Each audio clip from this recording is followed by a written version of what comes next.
The galaxy burned at its edges. Ambassador Lyra Winters watched the holographic display flicker and die, showing the 23rd world consumed in 6 months.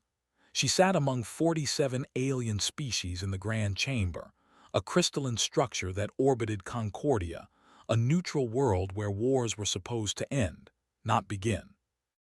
Chancellor Rin of the Avari spread his colorful wings, a gesture of deep concern among his bird-like people. His voice carried the weight of 10,000 years of civilization. We face extinction. The devourers show no mercy, accept no communication, understand no surrender. They simply consume. The chamber fell silent. Lyra had read the reports. Entire populations stripped away like leaves in a storm. Oceans drained. Atmospheres harvested. Worlds left as barren rocks spinning in the void. The devourers moved through space like locusts and nothing stopped them. Commander Drell of the Krell Dominion slammed his armored fist against his seat.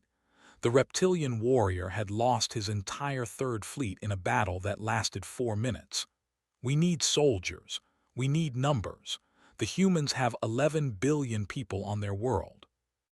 Lyra felt every eye turn toward her. Earth had joined the Galactic Council only 15 years ago as observers. Humans brought no advanced technology, no powerful weapons, no faster-than-light engines that could match Council standards. They were the newcomers, the primitives, the species that still fought wars on their own planet. "You want our soldiers." Lyra stood, her voice steady despite the trembling in her hands. "You've studied our history, you know what we are." Chancellor Rin nodded slowly. "We know about your world wars, your conflicts in Korea, Vietnam, Iraq, Afghanistan. We know humans understand warfare in ways we do not." "You understand warfare," Lyra said. "You understand honor, formation, strategy. We understand survival. There is a difference." A Lumini representative, glowing with soft inner light, floated forward. "We cannot read their minds. The devourers have no thoughts we recognize. Only hunger, only emptiness. Our psychic abilities mean nothing against them." "And our technology fails," added an Avari strategist. "Our computational models predict their movements, but they adapt, they learn, they overcome." Lyra walked to the center of the chamber. The holographic display showed Earth, a small blue world in a quiet corner of the galaxy. "If we join this war, you need to understand what you're asking. Humans don't fight like you do. We don't have honor codes that limit our weapons. We don't have traditions that dictate our tactics." "We are desperate," Chancellor Rin said softly. "In 2 years, the devourers will reach our core worlds. Populations in the trillions will die. We need humanity's help." "Then you need to accept our methods," Lyra replied. "When humans fight, we fight to win, not to prove ourselves, not to test our courage. We fight to eliminate the threat completely." The Krell commander laughed, a harsh sound. "You think your primitive weapons can succeed where our fleets have failed?" "Our weapons aren't primitive," Lyra said. "They're practical. We learned to fight on a world that tried to kill us every day. Predators, diseases, ice ages, droughts. Earth made us survivors before we became warriors."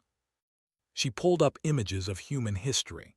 Battles fought in jungles, deserts, mountains, cities. Soldiers who learned to use terrain as a weapon. Fighters who turned their own infrastructure into traps. Warriors who understood that victory mattered more than glory. "We can teach your people to survive," Lyra continued. "But once you open that door, you cannot control what comes through. Human warfare is total. We will sacrifice cities to save worlds. We will use weapons you consider barbaric. We will fight in ways that disturb you." Chancellor Rin's feathers ruffled, a sign of deep thought among the Avari. "We vote in 1 hour. The motion is simple. Invite humanity to join the war effort as full military partners." Lyra returned to her seat. Around her, species whispered in their various languages. Some showed fear. Others displayed hope. A few revealed disgust at the thought of learning from primitives. The vote came quickly. 41 species voted yes. 6 voted no. The motion passed. I need 72 hours to consult with Earth's United Defense Coalition, Lyra said. This decision affects every human alive. You have 48 hours, Chancellor Rin replied. The Devourers do not wait for our deliberations. Lyra left the chamber and walked to the communication suite. She initiated a quantum link to Earth, watching the connection establish across light years of space. General Victor Hayes appeared on the screen, his silver hair and stern expression unchanged since she had last seen him. They voted yes, Lyra said without greeting. They want our help. Do they understand what that means? Hayes asked. No, they think they do, but they don't. They see our history and think we're just better soldiers. They don't realize we're something else entirely. Hayes nodded slowly. We'll need to send advisors, not armies. We can't fight their war for them, but we can teach them to fight like us. They won't like our methods. They don't have to like them, Hayes said. They just have to survive. Lyra ended the call and stood at the window, looking out at the stars. Somewhere in that vast darkness, the Devourers moved toward the next world, the next meal, the next extinction. And humanity was about to show the galaxy what it meant to fight back against the void.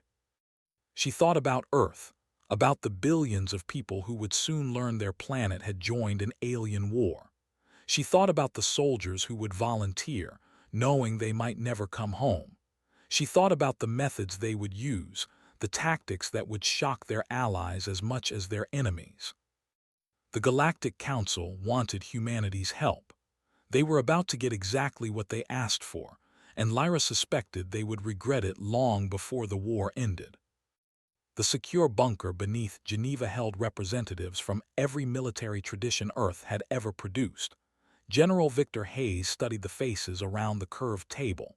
Russian veterans who remembered Stalingrad, Chinese strategists who had mastered Sun Tzu, Israeli special forces who turned deserts into fortresses, Nigerian commandos who knew jungle warfare better than anyone alive. The Galactic Council expects us to send millions of soldiers, Hayes began, pulling up the holographic display. They want us to fill their front lines with human bodies. Colonel Amara Okonkwo from Nigerian Special Forces leaned forward. How many worlds have the Devourers taken? 23 confirmed, populations totaling 42 billion. Hayes let that number sink in. The Council fights with honor. They use formation tactics. They rely on superior technology, and they're losing badly. Admiral Boris Volkov, a submarine commander who spent 30 years hunting enemies in Earth's oceans, shook his head. Superior technology means nothing if your enemy doesn't fight by your rules. Exactly, Hayes said. The Council species evolved on gentle worlds. Most of them had no predators. They developed intelligence without developing the survival instinct that drove humanity. Wing Commander Priya Sharma pulled up tactical data on the Devourers. These bioships are impressive. Organic armor, adaptive weapons, hive-mind coordination. But they're predictable.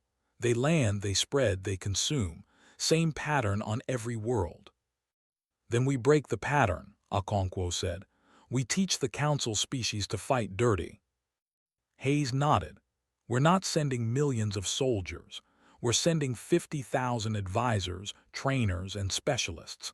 Our goal isn't to fight the Devourers ourselves. Our goal is to teach every species in the galaxy how to make themselves too expensive to consume. The room erupted with questions. Hayes raised his hand for silence. Here's the situation. The Council fights conventionally because that's all they know. They meet the enemy in open battle. They try to outshoot them. They lose. Hayes pulled up footage from the Battle of Krell Prime. Massive fleets firing energy weapons at each other while Devourer bioships simply absorbed the damage and kept coming. We're going to teach them guerrilla warfare, urban combat, psychological operations, and asymmetric tactics. Everything humans learned from thousands of years of fighting on a world that tried to kill us. They won't accept it, Volkov said. The Krell commander already called our methods primitive. He'll change his mind when he sees the results, Hayes replied. Admiral, I want you to develop naval tactics adapted for space combat. Submarines hunt by hiding and striking from unexpected angles. We'll teach the Council fleets to do the same. Wing Commander Sharma, you'll handle drone warfare.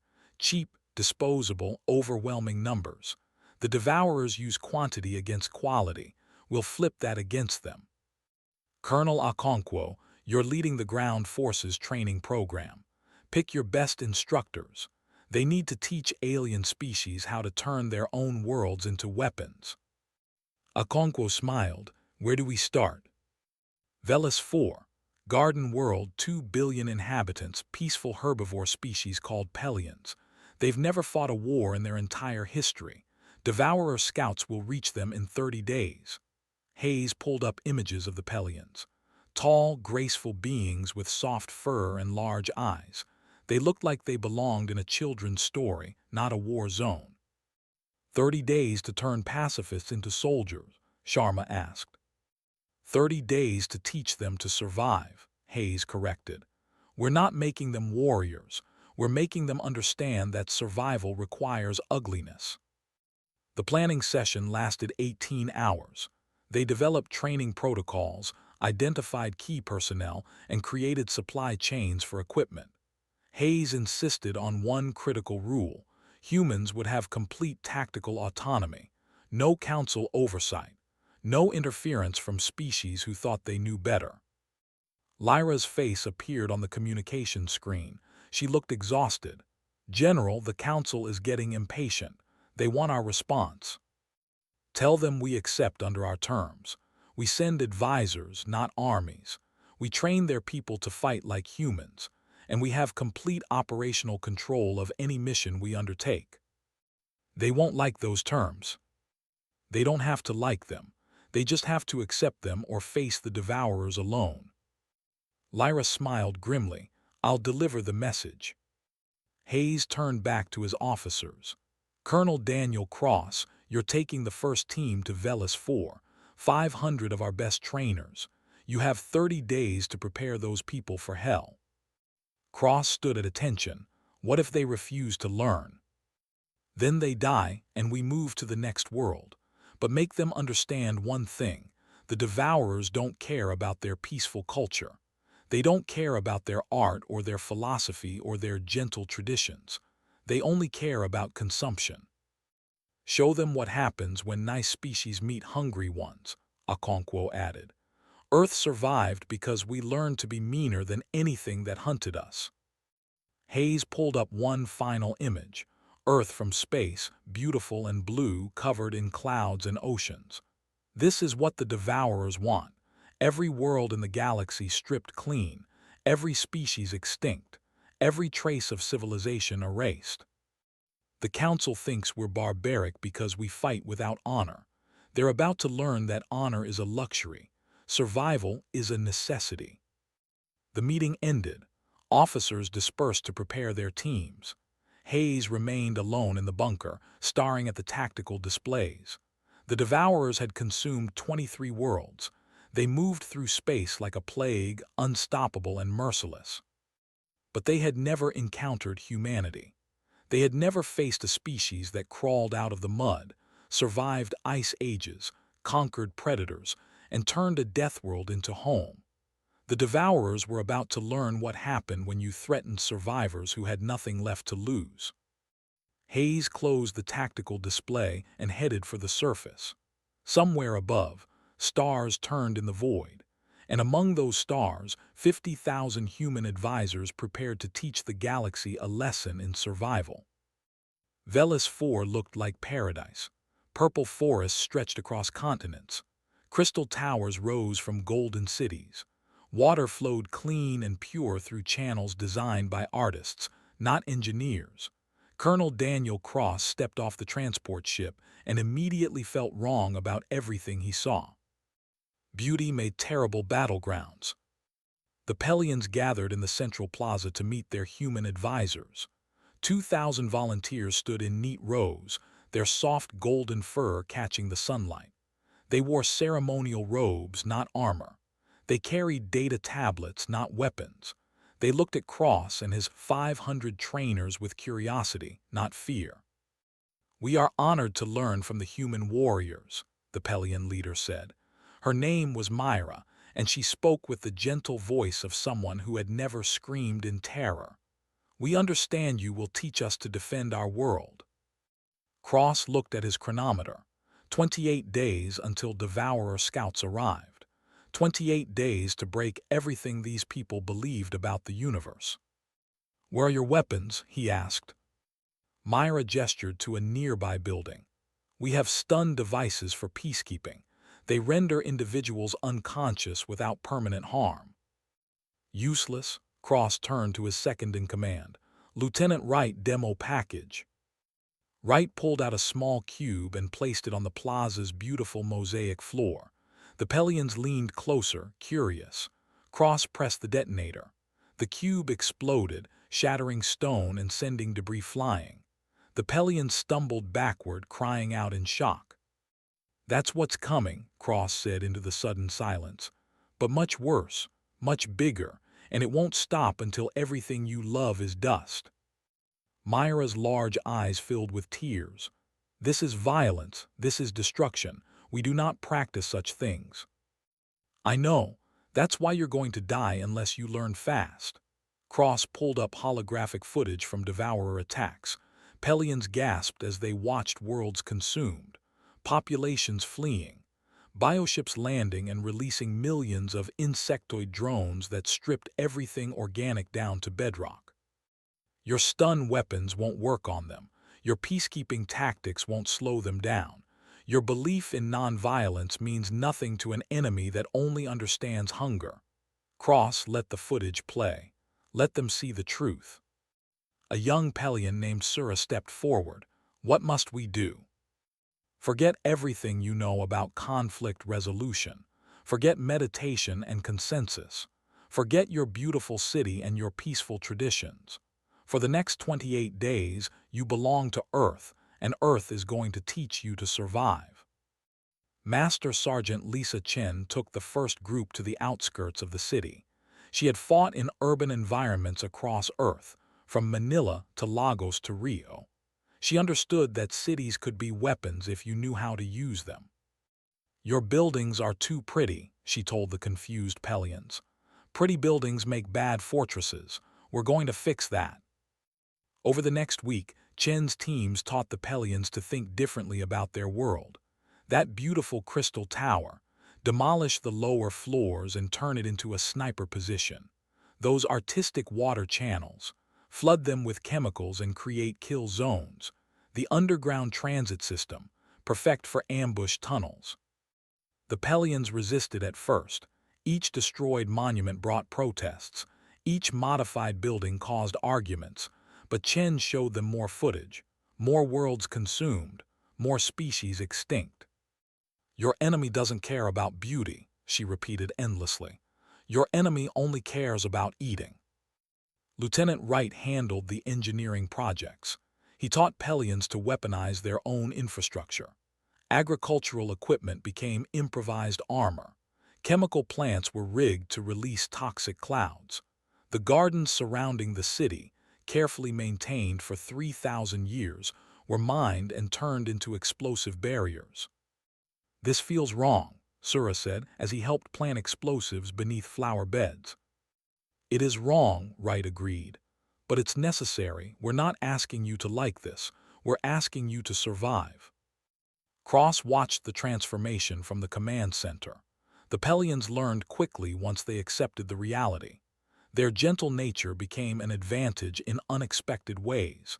They memorized tactical positions with perfect recall. They coordinated movements with natural grace. They understood the city's layout better than any human could. But they struggled with the mental shift. Violence went against their entire culture. On day 15, Cross ordered a live fire exercise. The Pelions had to attack a mock devourer position using human weapons and tactics. They hesitated. They took cover when they should have advanced. They tried to minimize damage when they should have maximized it.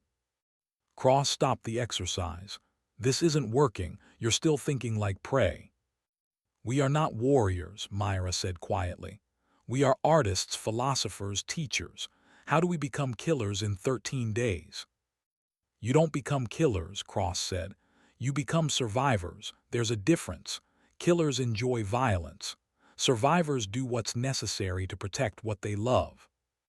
He pulled up images of Earth, showed them human cities, human families, human children playing in parks. My planet tried to kill us every day. Ice ages, droughts, predators, diseases. We survived because we learned one simple rule: adapt or die. The devourers are coming.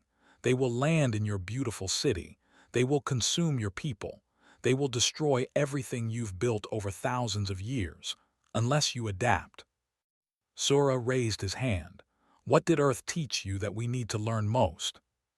Cross thought about that. Earth taught us that the universe doesn't care about fairness. The universe doesn't reward the peaceful or punish the violent. The universe simply exists, and in that existence, only survivors remain. The Pelions returned to training with new intensity. They stopped protesting the destruction of their monuments. They stopped arguing about the ethics of explosive traps. They learned to shoot without hesitation, to ambush without mercy, to fight from positions that gave them every advantage. On day 28, Devourer scouts entered the system. Cross stood with Myra on the city's highest tower, watching the 3 bioships descend through the atmosphere. "We're ready," Myra said, though her voice trembled. "No, you're not," Cross replied honestly. "But you're as ready as you can be in 28 days. Now we find out if that's enough." The 3 bioships landed like falling mountains. Each vessel stretched half a kilometer long, organic and pulsing, covered in chitinous armor that looked like infected skin. Ramps extended and the drones poured out. Cross watched from 3 kilometers away as thousands of insectoid creatures filled the central plaza. 6 feet tall, 4 legs, 2 blade arms, mandibles dripping acid. They moved in perfect coordination, the hive mind directing every action. "They're in the kill zone," Lieutenant Wright reported. "All charges armed." The city was empty. Every Pelion had evacuated to the surrounding forests exactly as planned. The beautiful crystal tower stood silent. The artistic fountain still flowed. The garden still bloomed. Everything looked normal, peaceful, inviting. The devourers spread through the streets, searching for prey. They entered buildings, explored tunnels, investigated the underground transit system. 30,000 drones packed into the city center, exactly where Cross wanted them. "Blow it," he said quietly. Wright pressed the detonator. The underground explosives fired simultaneously. Every tunnel, every basement, every foundation charge detonated in a synchronized wave. The entire city center collapsed inward, folding like paper. Crystal towers fell. Transit tunnels imploded. The beautiful plaza cracked and dropped 50 meters down. 30,000 Devourer drones vanished into the crater, buried under millions of tons of rubble. The 3 bioships tried to lift off, but Pelion teams fired improvised surface-to-air missiles, rockets cobbled together from mining equipment and chemical propellants. The missiles weren't sophisticated, but they didn't need to be. They just needed to explode. The first bioship took 3 hits and crashed back down, crushing more drones. The second managed to rise 50 meters before a missile struck its engines. It tilted, fell sideways, and smashed into the crater. The third bioship nearly escaped, but Sura's team had saved their best shot. A chemical warhead designed to dissolve organic matter hit the ship's underbelly. The bioship screamed, an awful sound like dying whales, and plummeted into the ruins. "Phase 2, Cross ordered. Pelion fighters emerged from the forests, not in neat formations, not in organized ranks, in small, mobile teams exactly as Chen had taught them. They surrounded the crater and fired into the surviving drones trying to climb out. The Devourers fought back. They always did, but they were confused, disoriented. Their hive mind couldn't process the trap. No species had ever sacrificed their own city before. No species had ever turned their home into a weapon. Sura's team moved through the rubble, hunting isolated drones. They didn't fight with honor. They shot from hiding. They used poison gas in enclosed spaces. They collapsed weakened structures onto groups of enemies. Everything humans had taught them about making the environment hostile. A group of drones tried to regroup near the fallen bioships. Chen's team had prepared for that. Chemical plants on the city's edge released clouds of toxic vapor, gases that burned organic tissue. The drones retreated into buildings, seeking shelter. The buildings collapsed on command, crushing them. The battle lasted 6 hours. When it ended, the beautiful capital city of Vellis 4 no longer existed. In its place lay a smoking crater filled with devourer corpses and shattered architecture. But the Pelions had won. Cross walked through the aftermath with Myra. Bodies lay everywhere. Mostly devourer drones, but some Pelions too. 2,300 dead, volunteers who refused to evacuate, civilians who thought they could reason with the enemy, fighters who made mistakes in combat.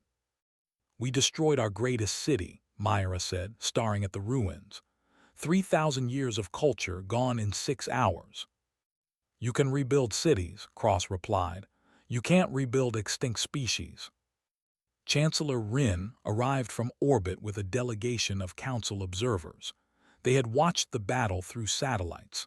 The Avari leader stood at the crater's edge, his colorful feathers ruffled in shock.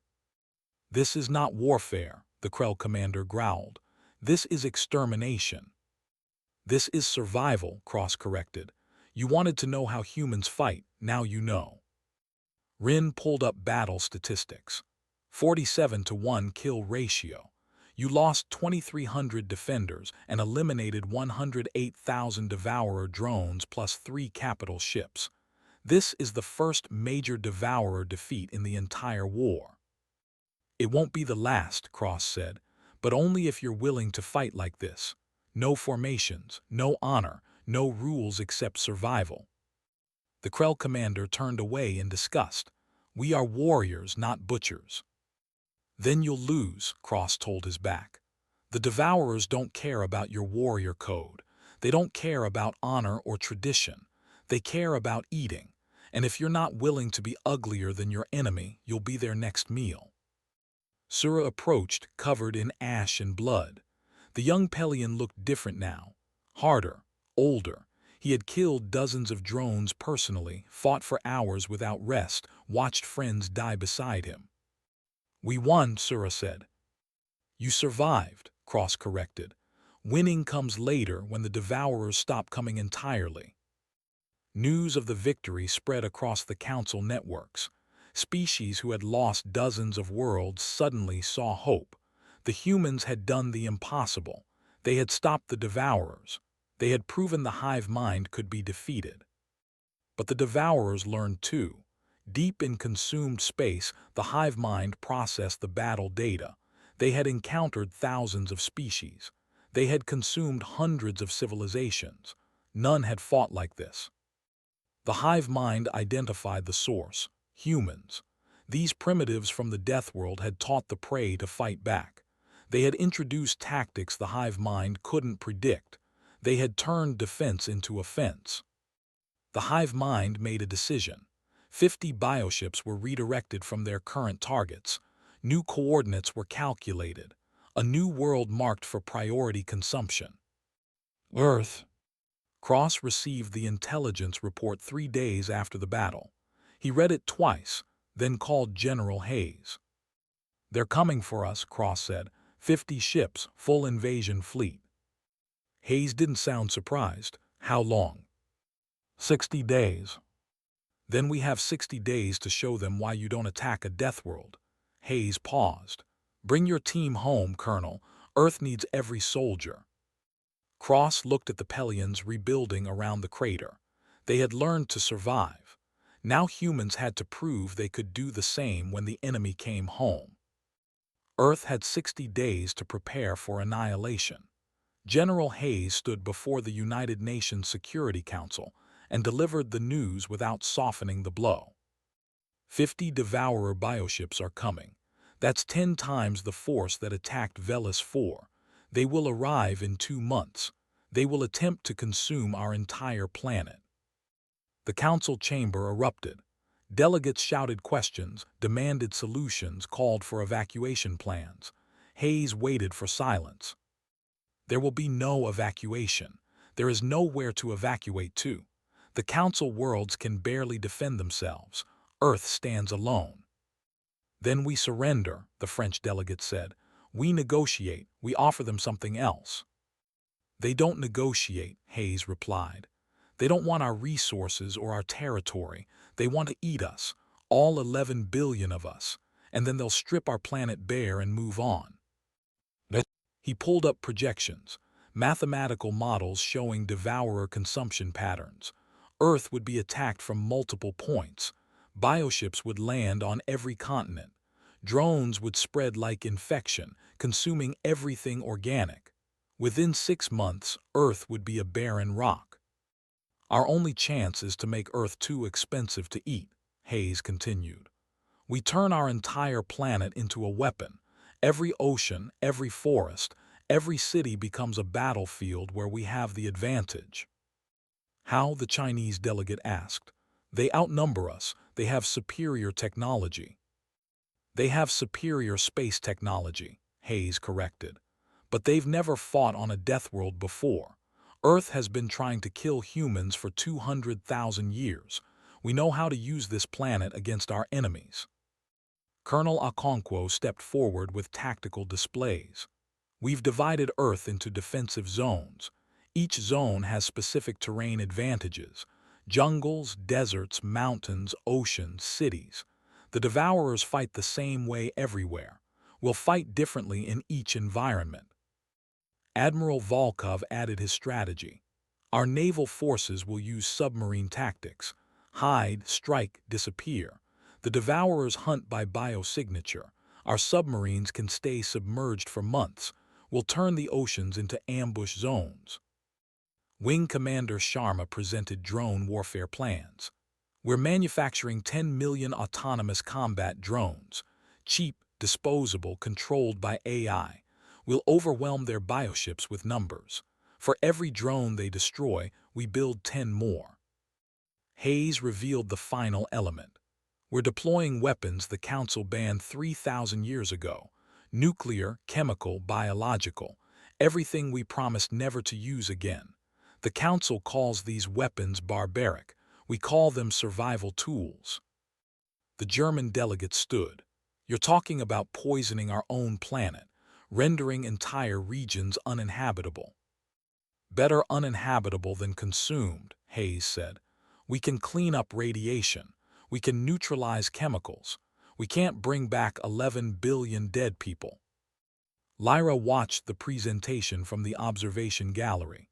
She had returned from the council to witness Earth's preparation. What she saw terrified and impressed her equally. Every nation contributed. Russian engineers designed chemical weapons from their deadliest stockpiles. American military deployed orbital kinetic bombardment satellites. Chinese factories produced drone swarms by the millions. Israeli special forces trained civilian resistance groups. Brazilian rainforest fighters prepared jungle ambush zones. Australian forces weaponized their continent's naturally hostile wildlife. Earth's biosphere joined the fight in unexpected ways. Scientists identified bacteria that could infect devourer organic technology. Viruses that targeted hive mind communication, fungi that dissolved chitinous armor. Earth's evolution had created millions of deadly organisms. Humans learned to deploy them as weapons. Dr. Rachel Foster, a psychologist, developed the most disturbing strategy. We'll broadcast our entire history to the hive mind. Every war, every genocide, every act of human violence across 10,000 years. We want them to understand what they're attacking. Will that stop them? Lyra asked. No, but it might make them afraid. Fear causes mistakes. Mistakes create opportunities. The broadcast began on day 30. Humanity's darkest moments transmitted into space. The world wars, the atomic bombs, the concentration camps, the ethnic cleansings, the torture chambers, the slavery, the massacres. Everything humans had ever done to each other sent as a warning to the devourers. Chancellor Rin watched the broadcast from Concordia. He felt sick. The Council had always known humans were violent, but this was different. This was systematic documentation of cruelty, presented not as shame but as deterrent. "They're monsters," the Krell commander said. "They're survivors," Rin replied quietly, "and perhaps that's worse." On Earth, civilians trained for combat. Children learned to identify devourer biosignatures. Elderly citizens manned communication posts. Everyone had a role. Everyone understood the stakes. Cities were rigged with demolition charges. If the devourers landed in Tokyo, the entire city could be collapsed into rubble within minutes. If they approached Moscow, the metro system would flood with nerve gas. If they targeted Rio, the favelas would become vertical kill zones where every alley meant death. Forests were mined. Deserts were salted with biological weapons. Mountains held artillery positions with fields of fire calculated to the meter. Every environment became hostile. The oceans received special attention. Admiral Volkov deployed submarine fleets with nuclear torpedoes. They'll detect our surface ships easily, but submarines are invisible until they strike. Day 60 arrived. Global defense networks went active. Orbital satellites armed. Ground forces deployed to predetermined positions. Civilian populations evacuated to underground shelters built in 6 weeks of frantic construction. Lyra stood with General Hayes in the command bunker beneath Geneva. Screens showed Earth from every angle. Beautiful blue oceans, green continents, white clouds, the most precious planet in human experience. "They're here," a technician announced. 50 bioships dropped out of faster-than-light travel at the edge of the solar system. Massive organic vessels, each one capable of consuming a city in days. They moved toward Earth in formation, confident and unstoppable. Hayes activated the global communication network. His voice reached every human on the planet, underground in shelters, manning weapons, waiting for the battle to begin. "The devourers chose to come to our home. They made a mistake. This isn't some garden world where prey evolved without predators. This is Earth. This is the death world that made us what we are. And today, we remind the galaxy why you don't hunt humans on their own territory." The bioships entered Earth's orbit. The battle for humanity's survival began. The first 3 bioships died before reaching Earth's atmosphere. Kinetic bombardment satellites released tungsten rods traveling at orbital velocity. The rods punched through organic armor like bullets through paper. 3 ships exploded, debris burning up on re-entry. The remaining 47 ships adjusted. They spread out, approaching from multiple angles, exactly as Hayes predicted, exactly as humans wanted. Nuclear-tipped missiles launched from submarines hidden in the Mariana Trench. The bioships detected the launches and deployed countermeasures. Most missiles were destroyed. 5 got through.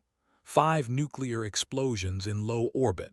4 more bioships ceased functioning, their organic systems fried by electromagnetic pulses. 43 ships reached the surface. They landed on every continent.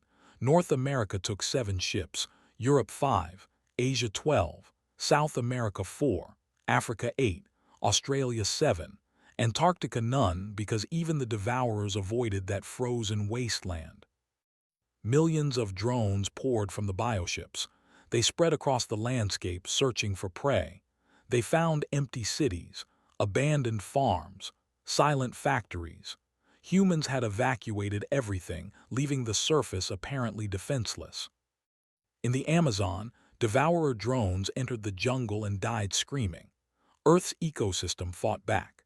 Jaguars attacked from trees. Poison dart frogs secreted toxins that melted chitin. Clouds of flesh-eating insects descended on the drones.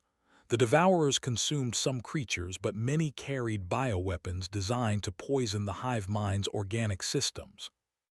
Brazilian special forces watched from hidden positions as drones thrashed and died from natural causes.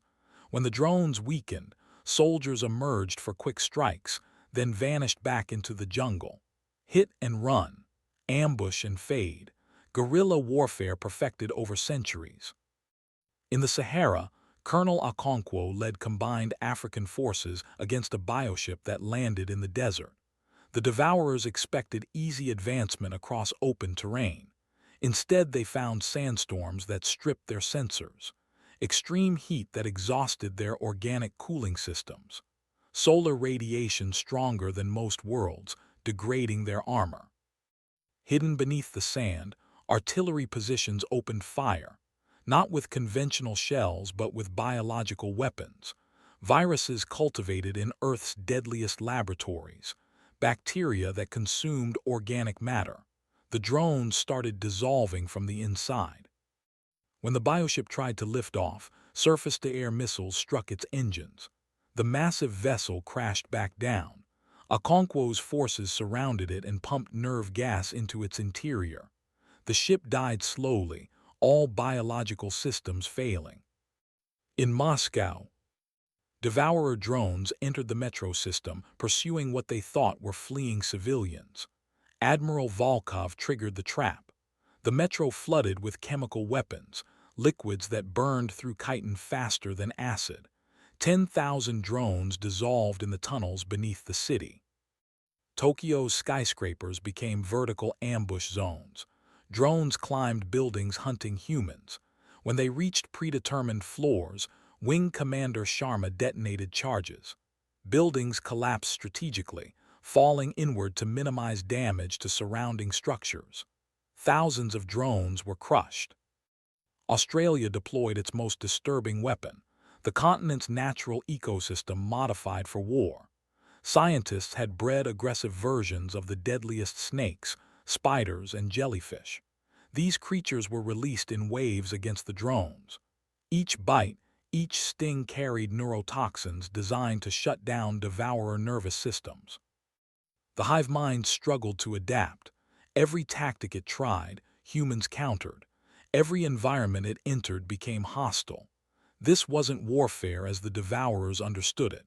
This was total planetary defense where the entire world fought as one organism.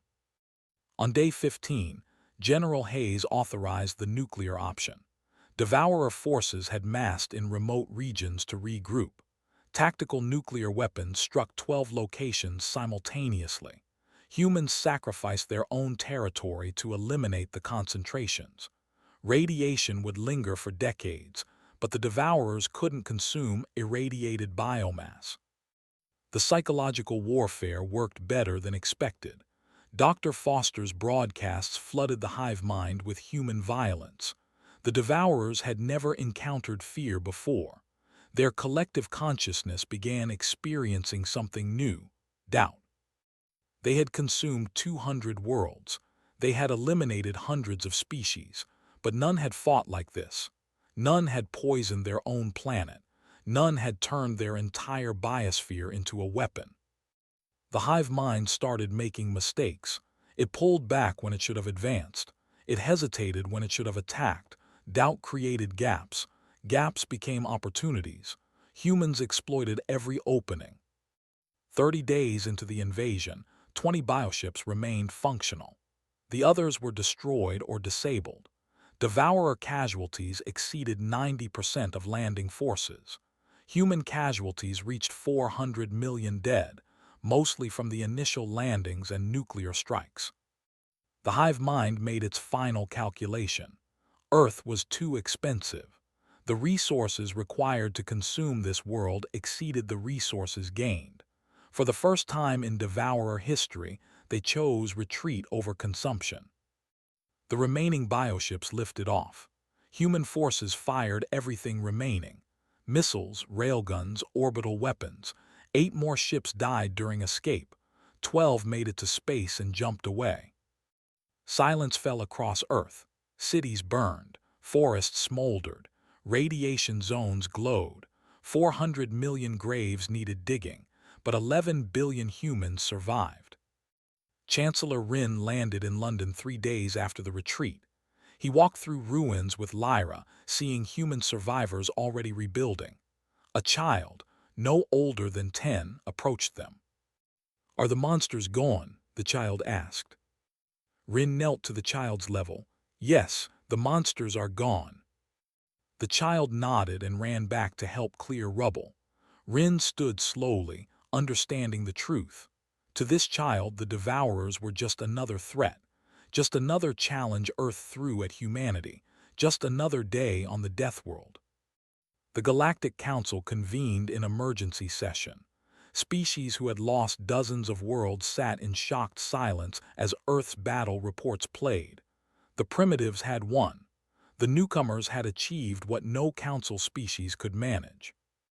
Resolution 7749 passed unanimously. Official title: The Human Accord and Protective Regulations.